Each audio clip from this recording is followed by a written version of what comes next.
ಅನುದಿನ ಆತ್ಮಿಕ ಆಹಾರದ ಕಾರ್ಯಕ್ರಮವನ್ನು ವೀಕ್ಷಿಸುವಂತ ಆತ್ಮೀಯರೆಲ್ಲರಿಗೂ ರಕ್ಷಕನೂ ಒಡೆಯನೂ ಪ್ರಪಂಚ ಮೋಕ್ಷ ಪ್ರದಾತನಾದ ಯೇಸು ಕ್ರಿಸ್ತನ ನಾಮದಲ್ಲಿ ಹೃತ್ಪೂರ್ವಕ ವಂದನೆಗಳನ್ನು ತಿಳಿಸ್ತಾ ಇದ್ದೀನಿ.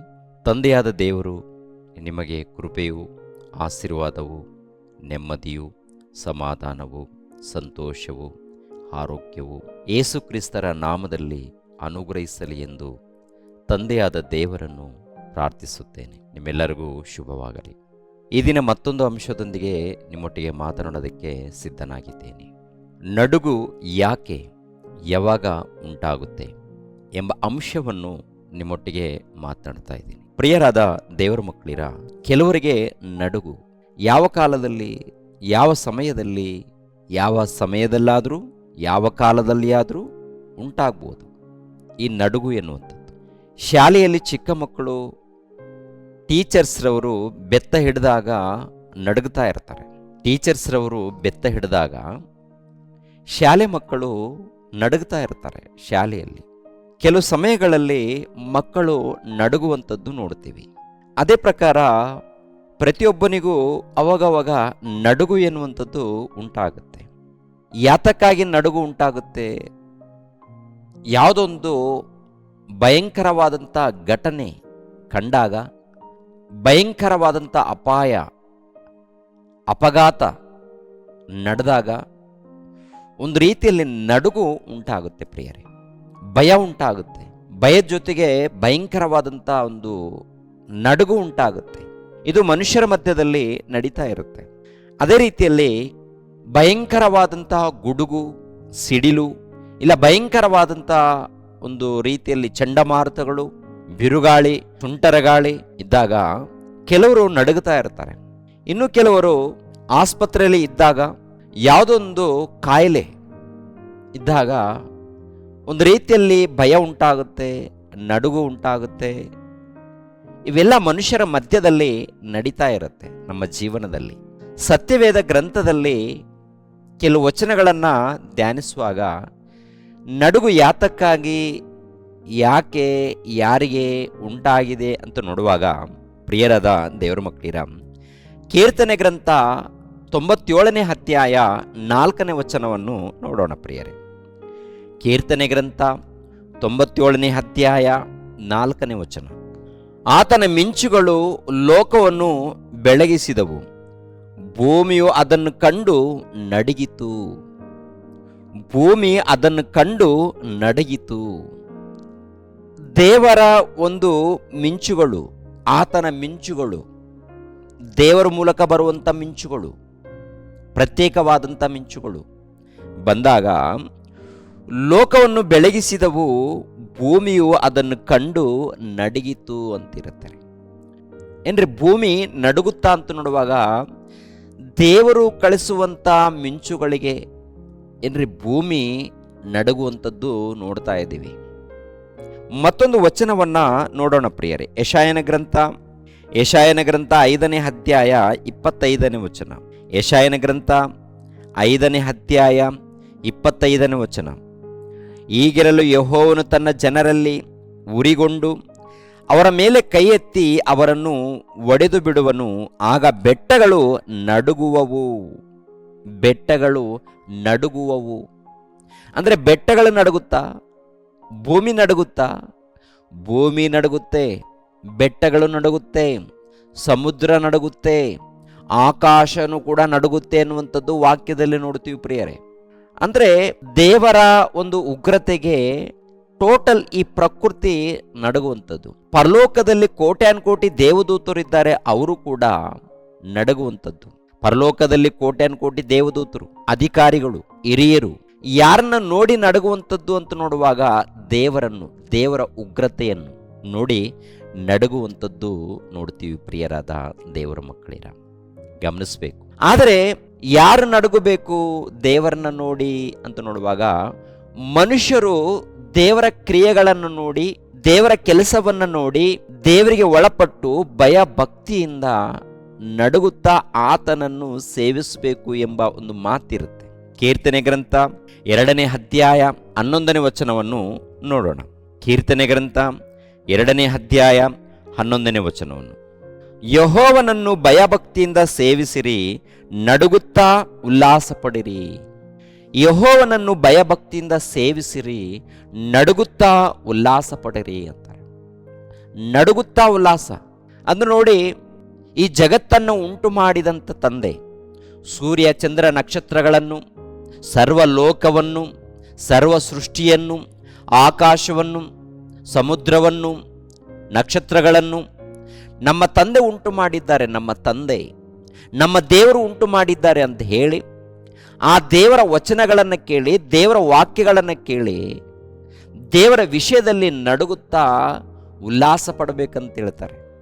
ಭಯಭಕ್ತಿಯಿಂದ, ಭಯ ಇರಬೇಕು, ಭಕ್ತಿ ಇರಬೇಕು, ನಡುಗುತ್ತಾ ಆತನ ಸನ್ನಿಧಿಯಲ್ಲಿ ಉಲ್ಲಾಸ ಪಡಬೇಕು, ಸಂತೋಷ ಪಡಬೇಕು, ಆನಂದ ಪಡಬೇಕು ಅಂತ ಹೇಳ್ತಾರೆ.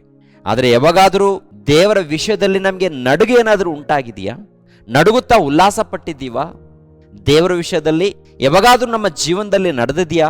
ಪ್ರಿಯರಾದ ದೇವರ ಮಕ್ಕಳಿರ, ಕೆಲವು ಸಂದರ್ಭಗಳಲ್ಲಿ ದೇವರ ಧ್ಯಾನದಲ್ಲಿ, ದೇವರ ಆಲೋಚನೆಯಲ್ಲಿ, ಆತನ ಒಂದು ಸಹವಾಸದಲ್ಲಿ ಇದ್ದಾಗ ಈ ಅನುಭವ ನಮ್ಮ ಜೀವನದಲ್ಲಿ ಆಗುತ್ತೆ ರೀ.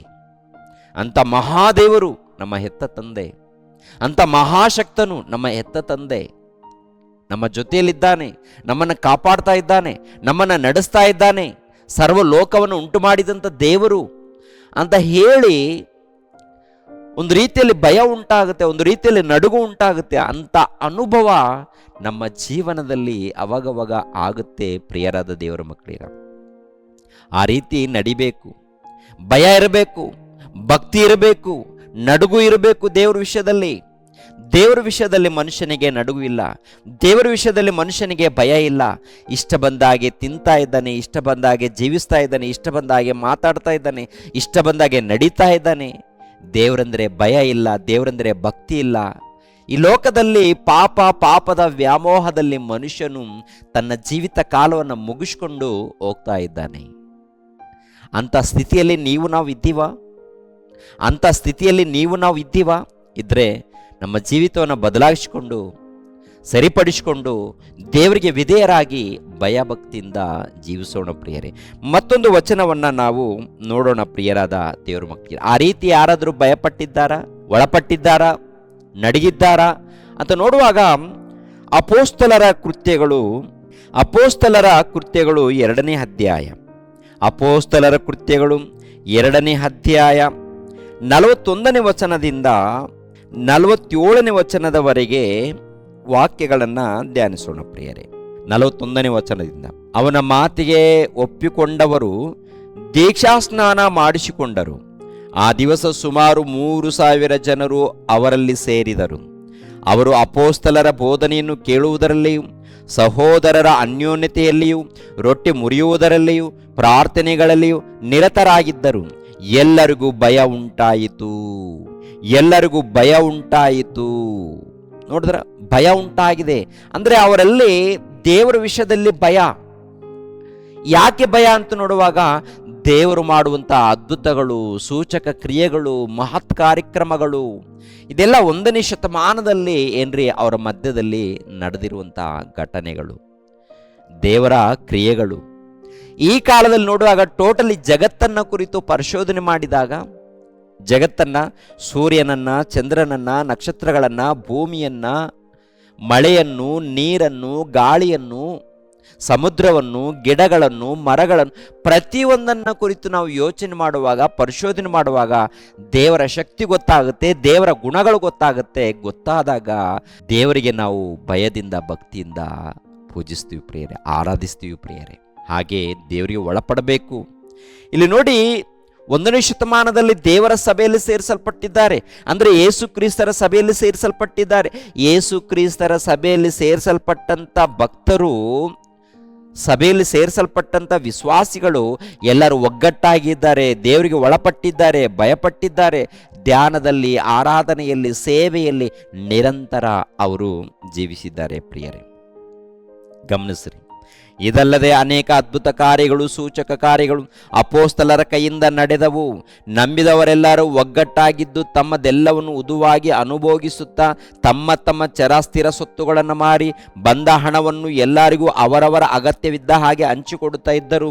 ಅವರು ದಿನಾಲು ಏಕ ಮನಸ್ಸಿನಿಂದ ದೇವಾಲಯದಲ್ಲಿ ಕೂಡುತ್ತಾ ಮನೆ ಮನೆಗಳಲ್ಲಿ ರೊಟ್ಟಿ ಮುರಿದು ಉಲ್ಲಾಸದಿಂದಲೂ ಸರಳ ಹೃದಯದಿಂದಲೂ ಊಟ ಮಾಡುತ್ತಾ ಇದ್ದರು. ಉಲ್ಲಾಸದಿಂದಲೂ ಸರಳ ಹೃದಯದಿಂದಲೂ ಅಂದರೆ ಮೊದಲನೇದಾಗಿ ದೇವರ ಕ್ರಿಯೆಗಳನ್ನು ನೋಡಿ, ದೇವರನ್ನ ನೋಡಿ ಭಯಪಟ್ಟಿದ್ದಾರೆ, ದೇವರ ವಿಷಯದಲ್ಲಿ ಭಯಪಟ್ಟಿದ್ದಾರೆ. ಆಮೇಲೆ ದೇವರ ಸಹವಾಸದಲ್ಲಿ, ಪ್ರಾರ್ಥನೆಯಲ್ಲಿ ನಿರಂತರ ಉಲ್ಲಾಸ, ಸಂತೋಷದಿಂದ ಅವರು ತಮ್ಮ ಜೀವಿತವನ್ನು ಕಳೆದಿದ್ದಾರೆ ಪ್ರಿಯರೇ. ಇವಾಗ ನಾವು ದೇವರ ವಿಷಯದಲ್ಲಿ ಭಯ ಇದೆಯಾ? ದೇವರ ವಿಷಯದಲ್ಲಿ ಭಕ್ತಿ ಇದೆಯಾ?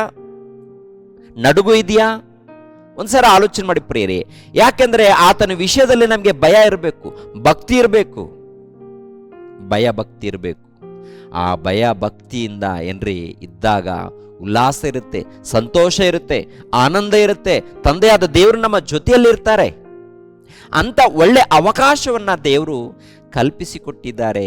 ಇಂಥ ಅವಕಾಶವನ್ನು ಸದ್ವಿನಿಯೋಗ ಮಾಡಿಕೊಂಡು ಯಾವಾಗಲೂ ದೇವರ ಧ್ಯಾನದಲ್ಲಿ, ಭಕ್ತಿಯಲ್ಲಿ ಇದ್ದಾಗ ಅಲ್ಲಿ ಸಿಗುವಂಥ ಆನಂದವೇ ಬೇರೆ, ಸಂತೋಷವೇ ಬೇರೆ. ಪ್ರತ್ಯೇಕವಾದಂಥ ಆನಂದ ಇರುತ್ತೆ, ಪ್ರತ್ಯೇಕವಾದಂಥ ಸಂತೋಷ ಇರುತ್ತೆ, ಆತ್ಮಿಕವಾದಂಥ ಸಮಾಧಾನ, ನೆಮ್ಮದಿ ಸಿಗುತ್ತೆ ಪ್ರಿಯರೇ. ಆದ್ದರಿಂದ ದೇವರ ಧ್ಯಾನದಲ್ಲಿ, ಭಕ್ತಿಯಲ್ಲಿ ನಾವೆಲ್ಲರೂ ಪ್ರತಿನಿತ್ಯ ಜೀವಿಸೋಣ ಪ್ರಿಯರೇ. ಈ ಲೋಕದಲ್ಲಿ ಇದ್ದಾಗಲೂ ಲೋಕದ ಆಲೋಚನೆಯಂತೆ ಜೀವಿಸದೆ, ಲೋಕದ ರೀತಿಯಲ್ಲಿ ಜೀವಿಸದೆ, ದೇವರ ಸೇವೆ ನಿಮಿತ್ತವಾಗಿ ಜೀವಿಸೋಣ, ದೇವರ ಕೆಲಸದ ನಿಮಿತ್ತವಾಗಿ ಜೀವಿಸೋಣ, ಸುವಾರ್ತೆ ಮಾಡೋಣ, ಆರಾಧನೆ ಮಾಡೋಣ, ದೇವರ ಪ್ರೀತಿಯನ್ನು ಸಮಾಜಕ್ಕೆ ಪರಿಚಯ ಮಾಡೋಣ. ದೇವರು ನಿಮ್ಮನ್ನು ನನ್ನನ್ನು ಆಶೀರ್ವದಿಸಲಿ. ಎಲ್ಲರೂ ತಲೆಬಾಗಿಸಿ ಪ್ರಾರ್ಥನೆ ಮಾಡಿ ಮುಗಿಸುತ್ತೇನೆ. ಸರ್ವವನ್ನು, ಸರ್ವ ಲೋಕವನ್ನು ಉಂಟು ಮಾಡಿರುವಂಥ ಸರ್ವೇಶ್ವರನಾದ ನಮ್ಮ ತಂದೆಯೇ, ನಿಮಗೆ ಸ್ತೋತ್ರಗಳು ತಂದೆ. ನಿಮ್ಮ ಮಾತಿನ ಮೂಲಕ ಆಕಾಶ, ನಿಮ್ಮ ಮಾತಿನ ಮೂಲಕ ಭೂಮಿ, ನಿಮ್ಮ ಮಾತಿನ ಮೂಲಕ ಸೂರ್ಯ, ಚಂದ್ರ, ನಕ್ಷತ್ರಗಳು, ಸಮುದ್ರ ಪ್ರತಿಯೊಂದು ಕೂಡ ತಂದೆ ನಿಮ್ಮ ಮಾತಿನ ಮೂಲಕ ಉಂಟಾಗಿದೆ. ನೀವು ಉಂಟು ಮಾಡಿದ್ದೀರಾ ತಂದೆ. ನಿಮಗೆ ಕೃತಜ್ಞತೆಗಳು, ಸ್ತೋತ್ರಗಳು. ಯಾವಾಗಲೂ ನಿಮ್ಮ ಧ್ಯಾನದಲ್ಲಿ ಭಕ್ತಿಯಿಂದ ಜೀವಿಸುವಂತೆ ನಮಗೆ ಸಹಾಯ ಮಾಡಿ. ನೇರ ಪ್ರಸಾರವನ್ನು ವೀಕ್ಷಿಸುವಂಥ ಎಲ್ಲ ನಿಮ್ಮ ಮಕ್ಕಳನ್ನು ಹೆಸರುಗಳಿಂದ ಆಶೀರ್ವದಿಸಿ, ಕುಟುಂಬ ಸಹಿತವಾಗಿ ಆಶೀರ್ವದಿಸಿ, ಕುಟುಂಬದಲ್ಲಿ ನೆಮ್ಮದಿ, ಶಾಂತಿ, ಸಮಾಧಾನವನ್ನು ದಯಪಾಲಿಸಿ. ಪ್ರತಿಯೊಬ್ಬರು ನಿಮ್ಮ ವಾಕ್ಯಗಳನ್ನು ತಿಳಿದುಕೊಂಡು ನಿಮ್ಮ ಧ್ಯಾನದಲ್ಲಿ, ಭಕ್ತಿಯಲ್ಲಿ ಜೀವಿಸುವಂತೆ ಸಹಾಯ ಮಾಡಿ. ಯೇಸು ಪವಿತ್ರ ನಾಮದಲ್ಲಿ ಬೇಡಿ ಹೊಂದಿದೆಯೋ ಬಾ ತಂದೆಯೇ, ಆಮೇನ್. ಎಲ್ಲರಿಗೂ ವಂದನೆಗಳು.